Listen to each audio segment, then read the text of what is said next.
great to see everyone. Welcome back. It's going to be another great RI seminar semester. Good to see you all. We are opening this semester with Professor Mike Tolley from UCSD. So how do I know Mike? So I started at Harvard Microrobotics Lab as a postdoc in 2015. And everybody was still talking about Mike, who left, I guess, a year or more than a year ago, and how great it was. And I was like, who the hell is Mike? Who is this guy? I want to meet Mike. And then things happened, and I think we have met like 5 years later or something like that. I don't know. But I'm a big fan of Mike's work. He's a great leader of in the field of bioinspired robots and in soft robots. So I hope you will enjoy the talk. Thanks for coming. Thank you. Thank you very much, Zainab. And, I've had such a fantastic time here so far today. It's really nice to meet many of you and catch up with some of you. And this sort of hallowed grounds for robotics, right? CMU, there's so much activity and so much concentration of great robotics research going on here. It's just amazing to be able to visit. So, I want to talk about some of the research I've been doing in biologically inspired soft robots, and I thought I would just give you a little bit of flavor of some of the different types of projects we've been working on. Maybe I didn't turn on the mic. Okay, mic's on now, so hopefully you didn't miss too much. Just wanted to give you a little bit of a flavor of some of the projects we've been working on in my group, the Bioinspired Robotics and Design Lab at UC San Diego. As you can see, a lot of the work is very experimental. We're building physical hardware systems. We're looking at new ways to make robots, often inspired by biology. Here you see some of the examples of walking and swimming robots using different types of actuation. And I'll touch on some of these some more. We've also had some work on manipulation, adhesion, different types of bio-inspired adhesion, inspired by the clingfish, the gecko, some stuff that's not bio-inspired at all. This is a crazy robot that sticks to surfaces without touching them, just using fluids in a way that actually we didn't really understand. We had to get one of our fluids colleagues to look at it, and then a few years later he told us how it works. So that was cool. We've worked on some starfish-inspired walking through adhesion, and then some wearable systems, whether it's for kind of haptic rendering using variable stiffness. And more recently with Tanya Morimoto at UC San Diego, we've been working on some stroke rehabilitation. This is a new area for me. Okay, what I thought I would talk about a little bit today, just focus on a few of our recent projects. But first reflect a little bit on embodied intelligence and why we should care about the physical structure of our robots. After some of the conversations today, I get the sense this might be a little bit preaching to the choir, but bear with me. I have my slide image not showing up, but that's fine. You can imagine Descartes. I'm sure it will show up soon. I would argue that some of where we are in robotics right now goes back at least to Descartes, right? And this idea of mind-body dualism. I think, therefore, I am really focusing on the thinking. He sort of thought of the body as material, terrestrial, fair, and the thinking as the divine, right? And so, we can't really be sure what's going on in the world, but we can be sure about what's going on in our brains. And I think this is has brought us a lot, and this kind of mindset has really pushed forward scientific investigation, etc. But I would argue that, and others have argued, that it can be a little bit problematic for robotics. Why am I saying this? Well, for one thing, in many ways, it's made us focus too much on the mind and not think about the body in many cases. Some have argued that this is a kind of neural chauvinism, right? So just really the computation is all that matters. And this had some interesting results. Recently, we've been very surprised that in robotics, we thought that the easy things to do would be the physical tasks, and the hard things to do would be like writing stories and create videos and stuff like this. But in many ways, it's actually turning out to be the opposite. We've been really good at some of these what we think of as purely thinking tasks, and we still can't get the robots to load the dishwasher, for example.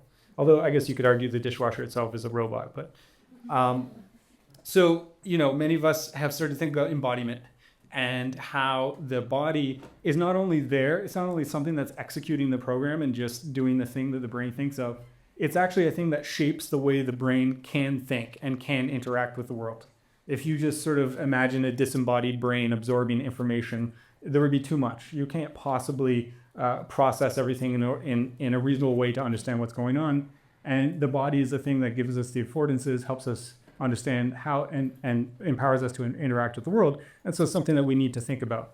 And if you want to hear this argument made a little more eloquently, I'd encourage you to check out Ralph Pfeiffer and Josh Bongard's book from 2006. And I'm sure there's other references I could mention here. So we've focused a lot, and this is a little bit kind of self-serving because I'm a mechanical engineer, and so we want our field to have a role in robotics, but I think it's really true. So one of the things that we've been spending a lot of time thinking about is how we design our robots. And if you look at the kind of stereotypical design, this is from 2013, a video I took in Japan at an expo showing off the capabilities of an industrial, 6-off arms. Obviously, they're very powerful, it can be very precise, can hold a lot of weight, etc. But they're all built on this assumption of rigid bodies. And my point here is not that there's a problem with rigid bodies. You can make very nice models, they're very computational. If all your deflection happens at your joints, you need a relatively small number of sensors, which up until recently have been very expensive. It's a good way to approach robotics. But it pushes us into certain design spaces. So, your base link has to support all the loads, both static and dynamic, of all the subsequent links and those actuators. You have a certain kind of robot design when you assume everything is rigid. And basically, the goal there is to ignore material properties, right? Nothing ever deflects. If nothing ever deflects, we're going to be very precise. If you contrast this with what we often see in nature, and this is just one example from a PBS documentary about the octopus that has very few rigid components. It has a vestigial shell. It used to be a mollusk, right? They evolved. They got rid of the rigid parts through evolution to be able to do things like this. They had a little beak as well that they use for eating. But the point is, biology makes great use of material properties. It doesn't just have to build on everything being rigid. We do have endoskeletons. They are useful for fighting gravity, but that's not the only property we should be interested in. And so soft materials have the potential to improve our efficiency, for example, for running or for swimming. A lot of roboticists working on legged robots have, of course, taken this into account and have elastic energy storage. Otherwise, it's very inefficient. Swimming, I'll talk a little bit more about. If you think about enabling safe interaction with humans or objects in the world, or simplifying interactions with a complex environment, I think interesting material properties have a role to play. Okay, so a couple recent projects with that kind of high level, and feel free if you have any questions or whatever you want to jump in, that's fine, or we can save them to the end. But I'll talk about a few projects we've been working on in my group. We've been thinking a little bit about embodiment, and this is embodiment in kind of a different way, where we've been thinking about how can we embody computation into the physical structure of the robot using fluidic circuits. We've pushed this, starting with robots that we sort of manufacture by hand, towards robots that, as much as possible, are fully 3D printable and using accessible 3D printing technology. We had a conversation over lunch about how, one of the things that those of us building physical robots have to catch up to those thinking about computation on is accessibility, reproducibility of your results, being able to share your designs in such a way that other people can use them, which is a challenge. That's one thing I hope this approach could help with. We've been thinking about full body shape control for swimming. I'll talk on that. And if we have time, I'll get into a little bit some of our work in digging robots. So these are spaces that we've been thinking about. So when I left Harvard and started my position at UC San Diego, we had worked on this big pink soft robot, which is has become a little bit famous or notorious. Perhaps I saw a really funny YouTube video of someone dressed up as this pink robot for Halloween, which is the most flattering thing I could ever imagine. But it had sort of 1 degree of freedom per leg. One of the first challenges I wanted, so it could only really shuffle along, which isn't the best way of highlighting the advantages of soft robots. So one thing that I challenged one of my first PhD students, Dylan Dropman, with was making a robot that could walk over a variety of terrain. And our goal here was to show that with a really simple control input, basically we have these legs that have 3 pneumatic chambers and we're pressurizing them in sequence. And so we get sort of a cyclic motion of the legs. And because of the compliance of the legs, it could interact with different terrains and hopefully still locomote. In this ICRA paper, we showed in principle that this is true and it can sort of get into some tight spaces. But we had this major remaining challenge, which is to get this sequence and pressures to the legs of the robot requires a pump and control circuitry, valves, etc. And that's all off screen in this case, and in many soft robot videos. So you kind of, everything looks soft if you ignore all that stuff. So I wanted to, how could we push this and build a control system on board? And the advantage of the soft legs is that the control inputs are actually very simple. We just need to cycle through a few, pressures to the legs in the right way. And so we don't, even an Arduino is really overkill for this. So we're thinking about, how could we get all this on board without adding too much complexity? And then we saw some really nice work from Dan Preston, Philip Rothman, and others working with George Whiteside on these fluidic circuits that take advantage of 2 mechanical instabilities to generate oscillating outputs from a single pressure input.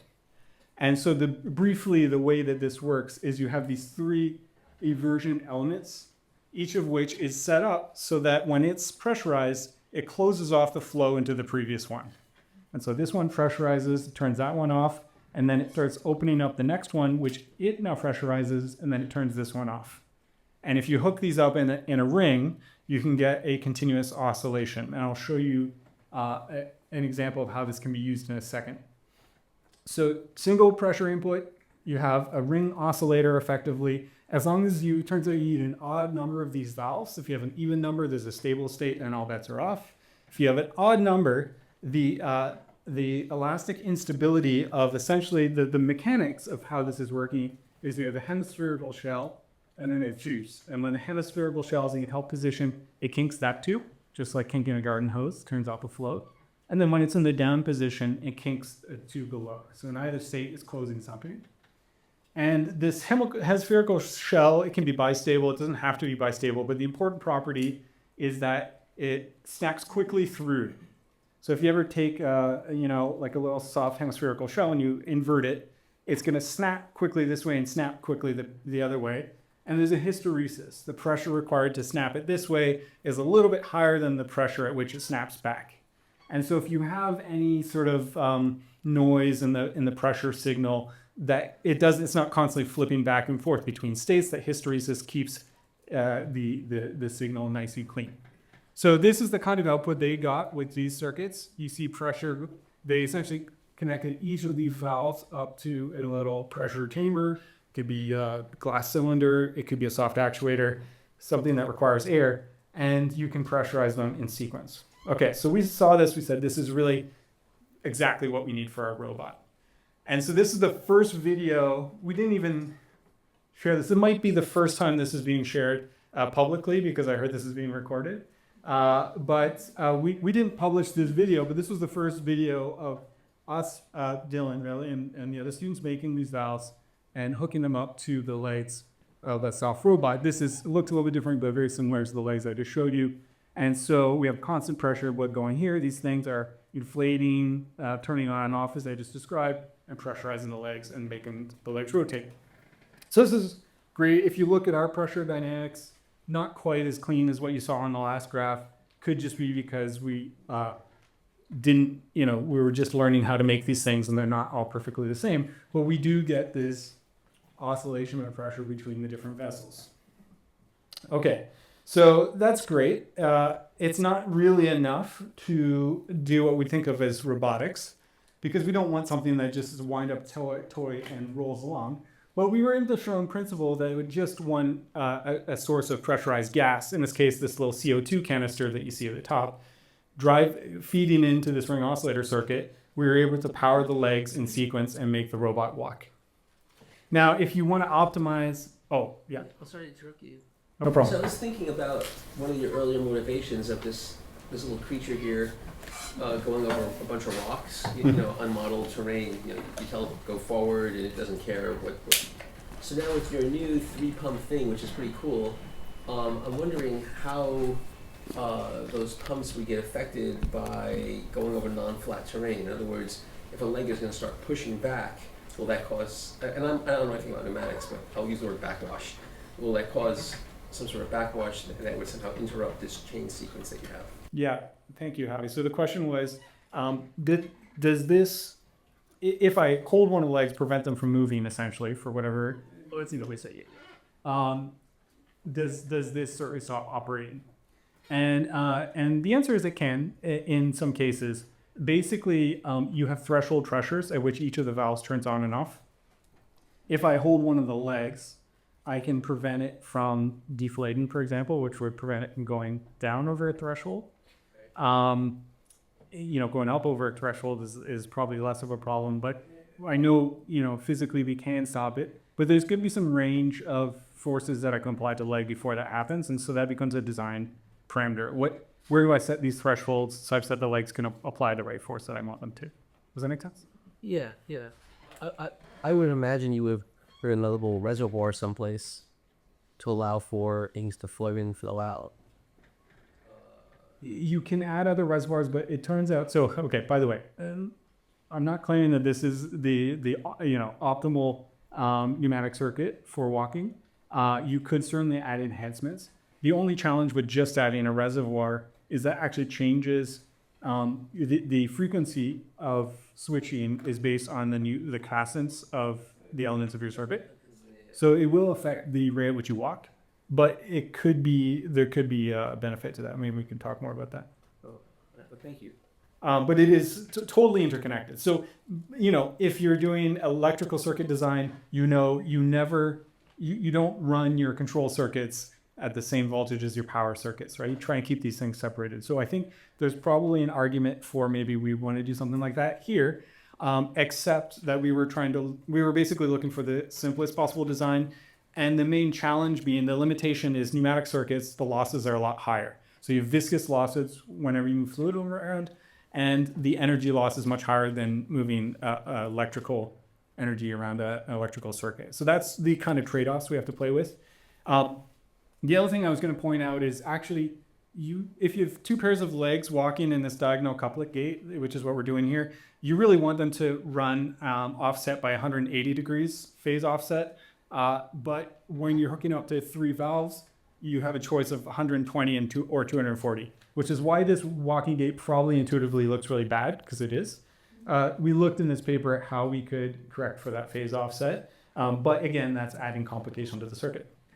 But the other thing I want to emphasize that I was saying, you know, you don't just want a robot that's a wind-up toy, you want it to be interactive at least. Ideally reprogrammable, that's a whole other question, but let's talk about interactive for a second. There's nothing saying that you can't have fluidic sensors. And let me show you how we did that here. So we wanted to switch the direction of oscillation, for example. That's one thing we could want to change about the program.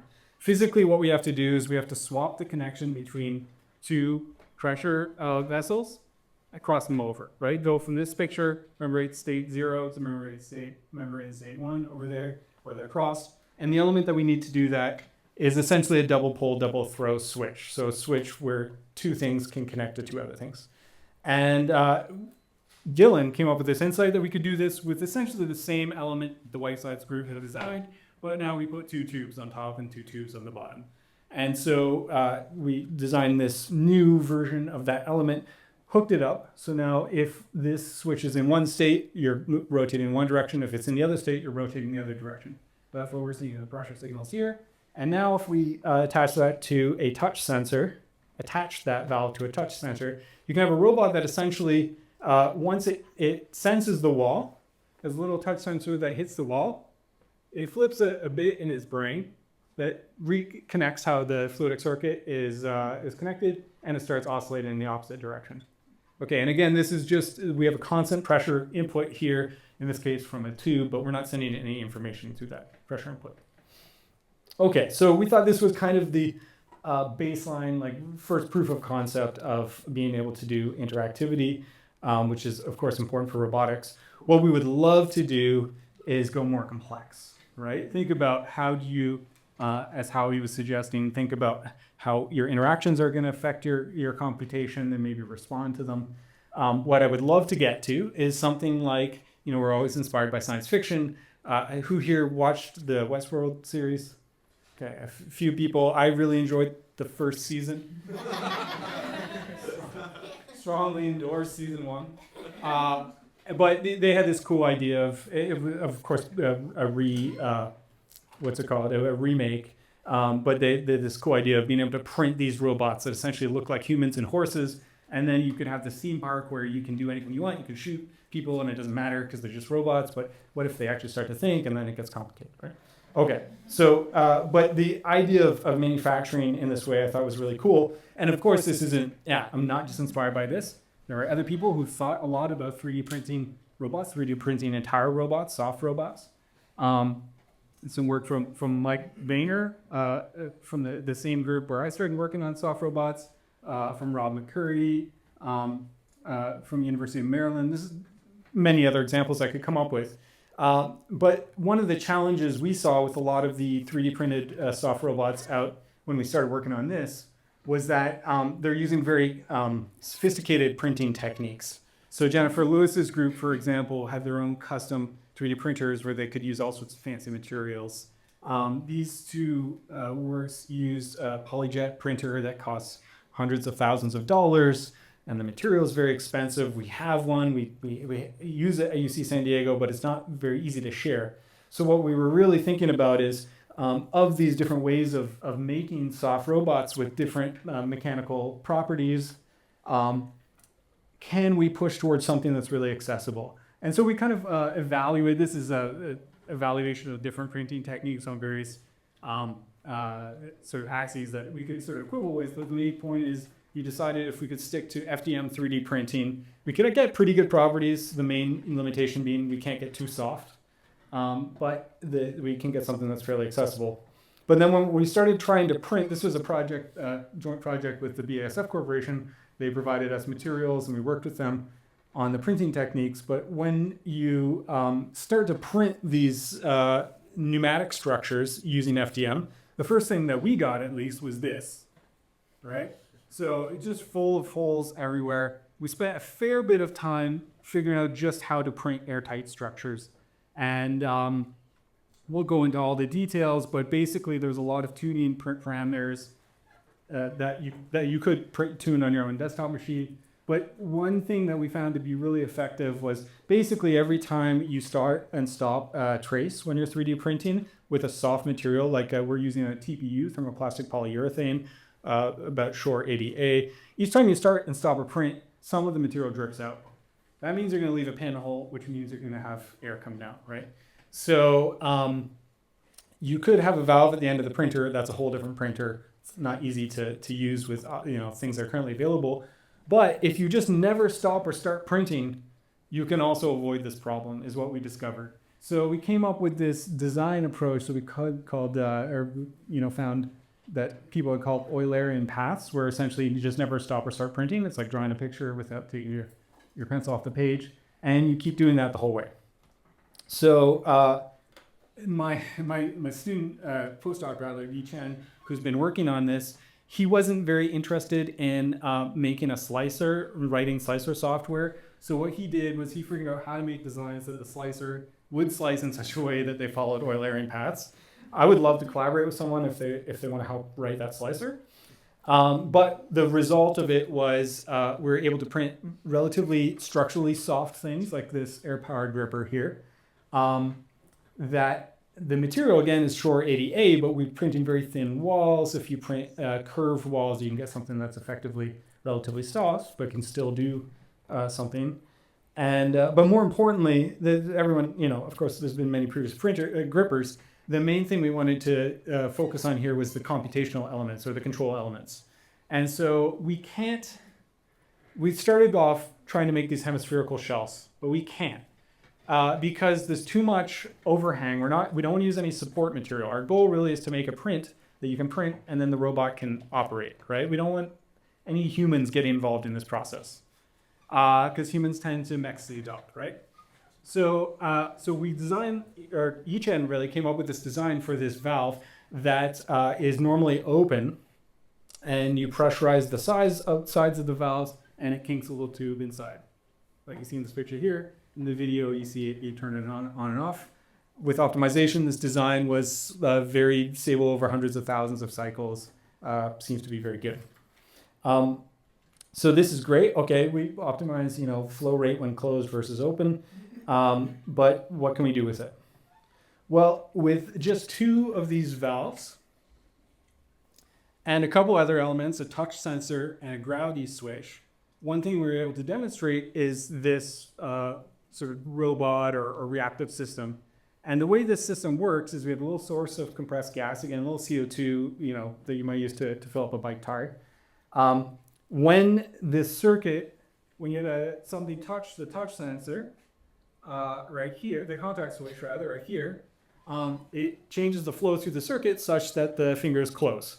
But the important thing is the gripper remembers that it's holding on to something. So even when you shake it around, if you're no longer touching the touch sensor, it's not going to drop that thing until you trigger a gravity switch, which is the second switch.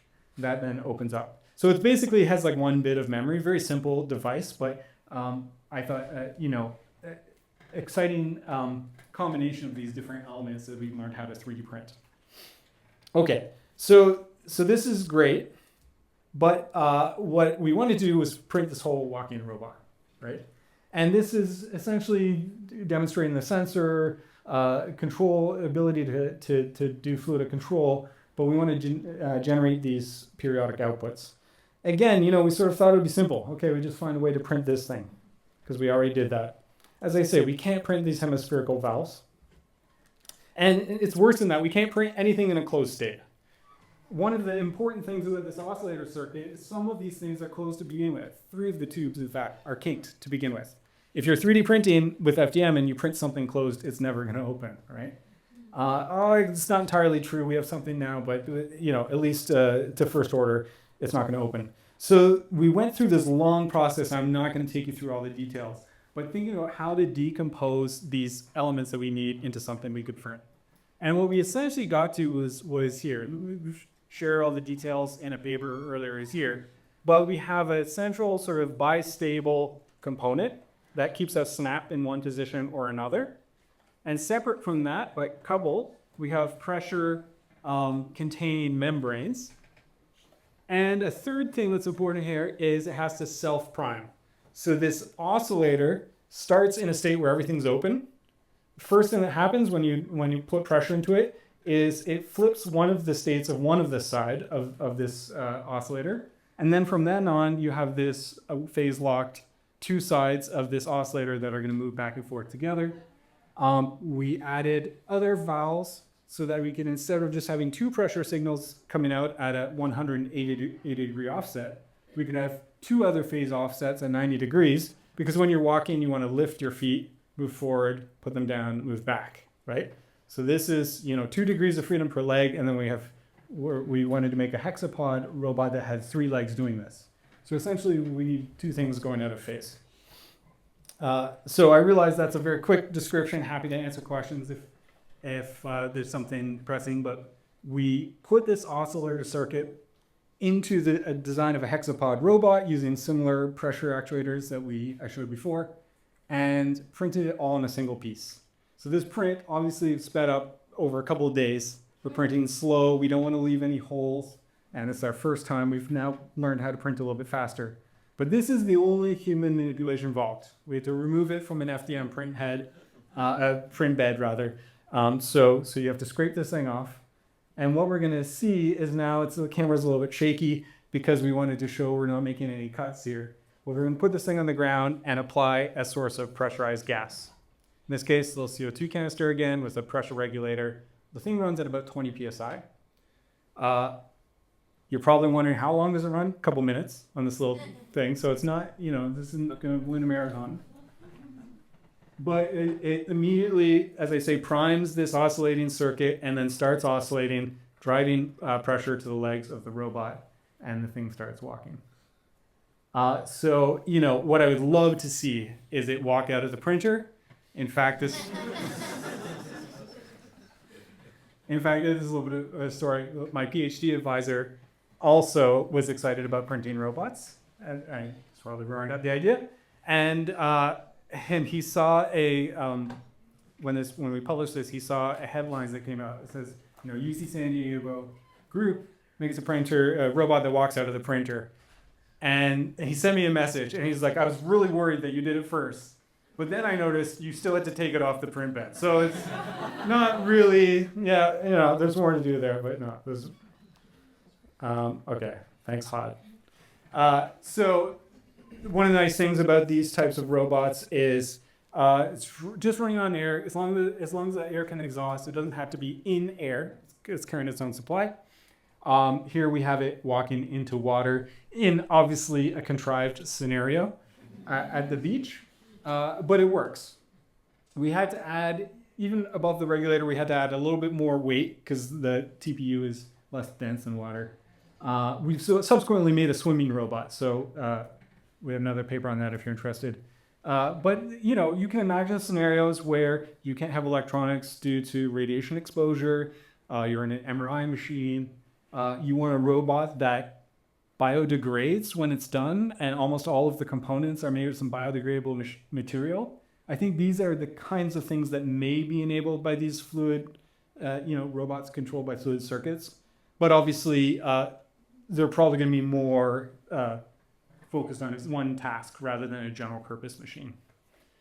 Okay, let's see how we're doing on time. So I have about 12 minutes. Okay. So that's 3D printing robots, and you saw we just got into the water. So I figured maybe I would talk a little bit about some of our work in the underwater space, with the possibility of soft robots again being that you don't just interact with the environment at your foot, the bottom of your feet or at your hand, but your whole body is interacting with the environment. And if you want to swim efficiently, you have to be able to control the shape of your whole body, like fish or eels. There's other arguments you can make for a soft robot. Maybe you're worried about submersion system getting entangled or getting stuck, which, by the way, I have colleagues like Gino who worked on this project, and they have these, $100,000 AUVs, and they're just the whole time, please don't get stuck, right? Because if it's stuck in some crevice underwater, it could be impossible to get it back. You can also imagine, again, interacting with humans or animals. You could want a soft system. I think efficiency is probably one of the better arguments, although I wouldn't argue that we've proven it yet. But if you look at this is a cost of transport of various organisms and robots versus body mass. And if you look at fishes are down here. And if you look at robots, all the robots that were compiled, at least by Rebecca Kramer's group, tend to be out here. So this at least exists as proof that we could get better in terms of efficiency. This project, by the way, is a big collaboration led by Rob Shepard at Cornell and with others. So I have to highlight, I want to highlight the collaborative aspect, but the part that I'm going to talk about is the part we focused on in my group, which is learning how to make modular soft robots that move like an oarfish. Oarfish is nominally our inspiration for this project, but you could just substitute that for eel, basically anguilliform swimmer that propagates waves through its body. There have been previous works, there's some really nice work by Rob Cashman on a soft fish, but this part is soft, this part is rigid. No offense to Robert, but the bigger part. But no, the point being that you want to be able to manipulate all the fluid structure interaction, not just the tail. Although the tail is probably the most important part. There's previous work that looked at pneumatic actuation. Obviously, inflating pneumatic things underwater causes problems with buoyancy. So we've been learning how to make these modules so we can make them consistently and batch. We've combined essentially some of the techniques others have used, like lost rack casting and injection molding, to learn how to make these modules. And maybe I'm going to skip through this in the interest of time, but we've been making these modules with embedded sensing. And the point is, what we've published so far is this tethered platform that can propagate waves through its body. It isn't perfect. We're working on the control. You can see this is a little bit jerky. But essentially what we're doing is we're pumping fluid into antagonistic actuators on two sides of the body of this robot to cause each of the segments to bend, and we're learning how to coordinate this to improve swimming. In this first publication from ICRA this year, Dr. Myun-Sun Park, and some other students in the group looked at, okay, if we test out various kinematics, it's tethered at this point. So essentially we took this robot, we put it on a 6-DOF robot arm in this facility that we got some support from ONR to build. So we had a robot arm, we had a large fish tank, underwater motion capture, etc. But in these tests, basically what we did is what you see here. So we have UR16 robot arm, a force torque sensor, and then that's holding the fish. And the fish is moving in different ways, and we're measuring the torque. Obviously, anyone who works on swimming robots would immediately say, well, if the fish isn't moving relative to the flow, it's not quite the same thing as when it's swimming. But it's the first approximation, and we can move the robot arm. So we can make this thing move relative to the flow, which I'll show you in a second. Myun-Sun did this very exhaustive exploration of different kinematics. So essentially propagating different waves through the body of the fish, such that we change what's called the wave number. Essentially, how long is the wave being propagated relative to the length of the fish? And she also varied the amplitude of, is it balanced where all actuators have single amplitude, posterior focused, middle focused, or anterior focused. And so this was basically a brute force explanation. This is the simulation. These are actually experimental results. So these are, from video taken from the experiments showing what the actual fish did. You see there's some asymmetry, but the color of the background is the torque we measured. So how much thrust is this fish generating? And to sort of give you the short version here, we found some modes that look a lot more like anguilliform, where actually all of the body is participating in the swimming rather than just the tail. And we found some modes that look much more like what's called tuniform swimming, where it's really just the tail moving back and forth that's generating thrust. And we noticed that we could generate the most thrust. We were able to generate a lot of thrust in both of these scenarios. So, Next question. oh yeah. So in the spectrum from tuna to a scale, is there some geometric feature like length of the body over what the fins is or something like that would dictate where you are in that spectrum? So the main thing that dictates, normally that we think of dictates is the wavelength, the length of the wave of actuation that we're propagating through the body. Okay. In other words, if you see that if you look at the fish from above and you see more than like half sinusoid, then it's more eel-like. So if the body's going like this, that'd be more eel-like. And if the wavelength is really long, such that all you see in the body is one curvature, then that's more tuniform. Does that make sense? Yeah, that makes total sense. And out of curiosity, did you notice it's a standing wave, not a traveling wave? You ideally want to travel on. Right, because fishies usually have traveling waves that you've described seem like a standing wave. Oh, I see what you're saying. Ideally, it shouldn't be, although I don't know that certainly some of these scenarios didn't generate thrust, so that could explain why some of them didn't. Are you saying that the video looked like it was a standing wave? Yeah, well, when you described it, it seemed like I just can't see it from this video here because I just can't see that well. Oh, I see. So the idea is that we're propagating these. I'm sorry if I didn't explain this too well, but the red is what is the angle, what is the curvature of this first segment over time, and then green and then blue. So the idea scenario is you have this propagation of the various series life. And that's definitely a travel wave. Yeah. Yeah, with fish and snakes, they're travel waves, but lizards are standing waves. Okay. And the geometric number is ratio of the length to the ratio of the leg. Right. And yeah. But there it's important that the feet are in contact, right? Yeah. Yeah. Okay. Anyways, I think there's probably a lot more we could say about this, but let me wrap this up. We could talk more afterwards. Okay. So as I say, this is the first exploration for us of physically building the system, seeing if we could start to measure thrust.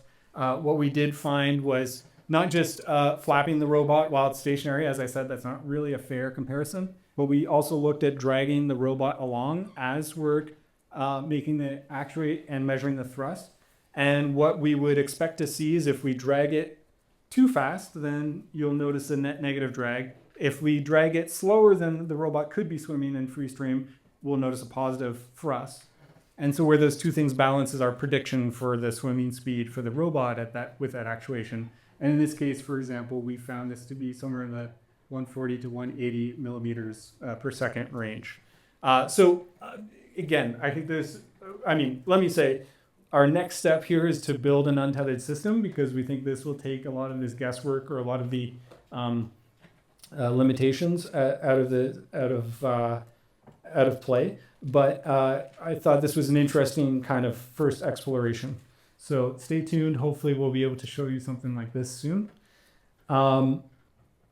And let's see. Let me just quickly say the other project that we're working on without getting into all the details is digging robots. And ideally we'd like something that can go from swimming to digging. So this is a project I've been working on with Professor Nick Gravish at UC San Diego for a little while. And we're using worms as sort of an inspiration. But the challenges with going into sand are very different from swimming. You might think, okay, it's the same thing going. The problem is with a simple fluid, any non-zero thrust will make you move. I mean, the drag tends to scale with the square of the speed. But the point is, even with very low thrust, you can start moving. Whereas in granular media, you're really friction dominated. So you don't move at all until you overcome some threshold. And then actually the physicists tell us that the force that you experience is relatively speed independent when you drag things through sand. But they're not independent of depth. The drag increases with depth when you're digging, right? It makes sense. The further down you are, the more sand is on top of you that you have to move. But the other weird thing that effect that has for digging robots is that the forces on the bottom of an object are actually larger than the forces on the top of a symmetric object. So if you take a symmetric object and drag it through sand, it tends to lift, it tends to come out of the sand, which is really annoying if you're trying to dig in sand and stay underneath the sand. So these are the kind of challenges we've been working on. We've been looking at different ways that worms move to move successfully through sand. And to give you sort of the brief summary, here are a few platforms we've looked at. We've actually looked at averting robots, which is interesting. Elliot Hawks' group has looked at this as well a little bit. We've looked at different ways to stay under the sand using what we're calling terrafoils. But let me just focus on this robot on the left here for a second. This is something that we published in 2023. And the basic idea is you have these two appendages that are under-actuated. They're rigid linkages, but only actuated at the base. And they have other links with stops. So it's kind of an approximation of something that's soft and flexible. Here we're showing that we can move in the sand. You see in this video, the problem with videos of digging is you can't see anything.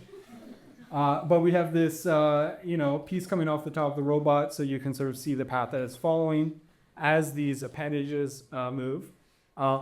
One of the key things we needed to do was add what we call terrafoils, as I say, to constantly give you a downforce. If you don't have a terrafoil, you quickly come out of the sand as you move. But then the other exciting thing that we found was a possibility of sensing based on the force that you have to exert. Now, as I said a moment ago, when you're moving in sand, you have to displace all the sand above you. So it turns out you can't, if you want to sense rigid objects in the sand, you can't sense things beneath you very easily because you don't displace that based on the force. And vision doesn't work very well. I mean, you could think of other ways. But with measuring the forces, we showed that if you have an obstacle above one of your appendages as they're moving, you can definitely detect a difference in the force. And so that's, I think an exciting possibility that we could exploit that. Okay. The last thing we've been thinking about is just like swimming, you can want to move horizontally, and then often you use a depth bladder or change your density to move up and down. There's an interesting possibility with granular media that you could do that as well. And you can see that if you look at the Brazil nut effect.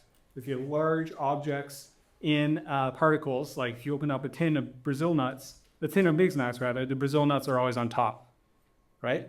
Why is that? Because as you shake things around, the smaller particles tend to get underneath it. If they're similar density, you have this net lift force, just like I was just describing on our robots. And so the idea was, could we also use this kind of effect to move things around up and down in granular media?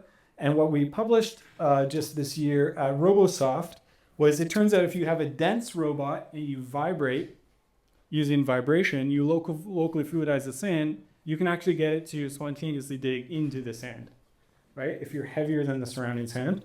And it's not limited to small robots. On this video on your right, if the video plays, we could get a larger robot to do this too.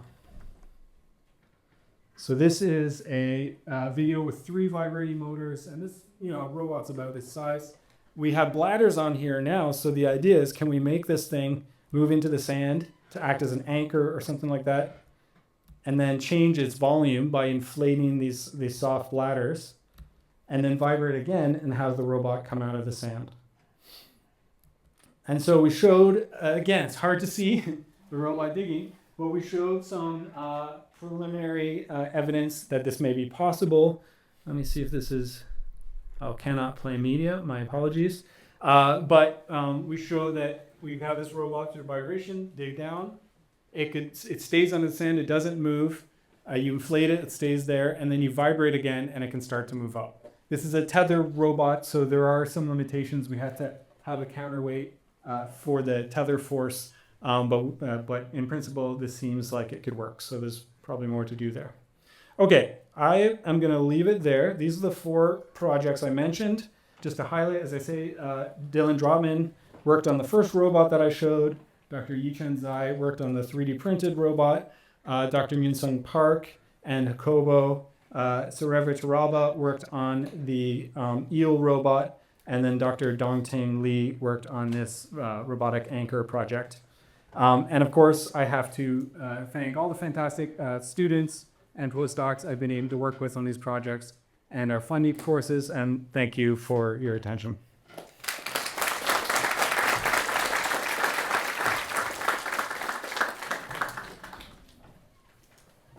I think I left some time for questions. Yeah, no. Okay. Just have the questions. Yeah, so like real very nice work, and especially like the 3D printed robot. Pretty much did kind of walk out of the printer. That's really nice. So this is on video, so I'm going to tell how you said that. Right.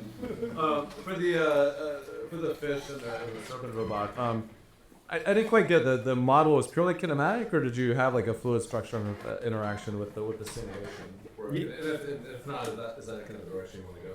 Yeah, it's a great question. So the question was about the swimming robot. How do we model it? The model that I showed was purely kinematic, to answer your question. We're collaborating with John Huang's group, also UC San Diego. And he comes from a background of aerospace, optimizing, aircraft, essentially. And this is probably a faster way to do this, but I'm just going to do this. And so we have been looking at the fluid structure interaction component. The main problem for optimization, as you probably know, Is you're talking about this model? Yeah. Here. But this is purely kinematic. You know, assuming constant curvature sections. The problem with fluid structure interaction is it's expensive, and if you want to do optimization, you have to do a lot of simulation, especially if you care about the continuous shape of the robot. It's a challenge.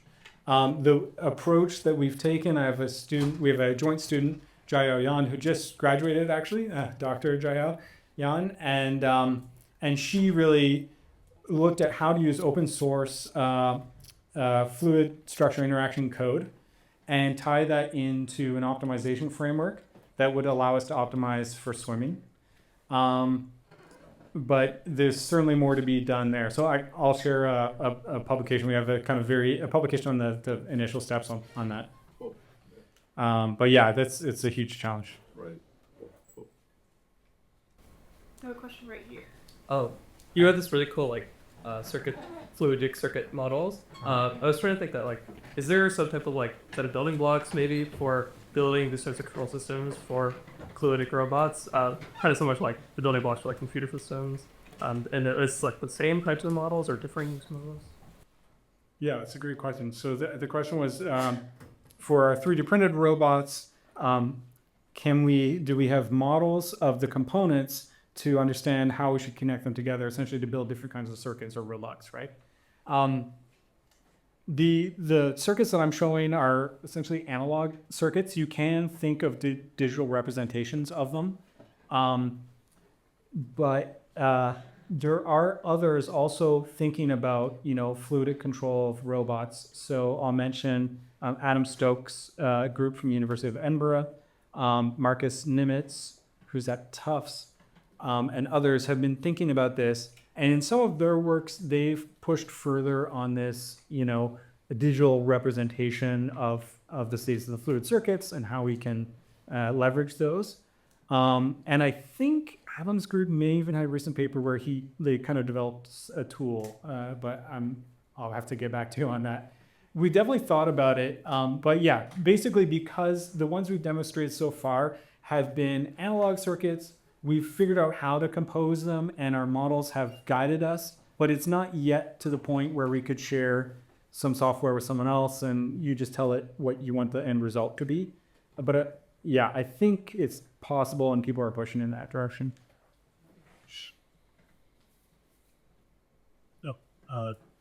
For your robot that's designed to dig in sand, does that behavior change if the sand is wet or if you have materials such as mud? Yeah, so the question was, for digging in sand with vibration, for example, or even appendages, how is it affected by moisture content, or is it different than mud? So the answer is yes, very, very much so. If there's any humidity, and the dry sand experiments that I showed you were just that completely dry sand. If you have any humidity, the cohesion goes up a lot, which dramatically increases the forces. Just like you may notice at the beach. That's why you can make a sandcastle, right? It turns out once the sand is fully submerged, which we've already looked at, the forces go down. So if, digging through sand at the bottom of a water tank is actually surprisingly a little bit easier than digging through dry sand. But if you have water, it's not fully submerged, but you just have water in your sand, that's the worst scenario. And then the other question was about mud. Mud is even worse. What happens if you look at real sand? We've studied the work of Kelly Dorgan, who's really looked at the mechanical properties of sand and how worms move through it, or mud. Is cohesive and elastic, right? So in our sand, it's purely, it's hard to push back. There's no elasticity. So as you push through it, it's purely dissipative. Real mud is you first have to deform it and it's going to fight you, and then you can propagate a crack, which is super interesting. Then you need a whole different set of strategies for how do I push into this thing, make that crack, and then keep pushing it through. And that's something we've also been working on and hope to have something to publish soon. But yeah, it's more challenging for sure. Thank you. First, thank you for your presentation to me, guys. Nice. If I recall, you showed different types of software oscillators. So like the first type, which was from another group, and then we made another type that you're able to then print the robot from. Like how did the frequency like differ? Like how did it two just differ from each other? Because I would assume that the material would be a little bit different, and like the way it was constructed was also a little bit different. Yeah, great question. So I think the question was, we first showed this fluidic circuit based on previous work that used, essentially it was a ring oscillator that was essentially molded. And then we moved to 3D printing an oscillator, which was the one that I showed here. And your question was, how does the frequency change? Well, actually the frequency of both can change a lot depending on the design of each. And so as you can imagine, the amount of force it takes to flip the state of a hemisphere is a function of the thickness of that shell, as well as the geometry. Essentially, is it a 90-degree hemisphere or is it a little bit lower than that?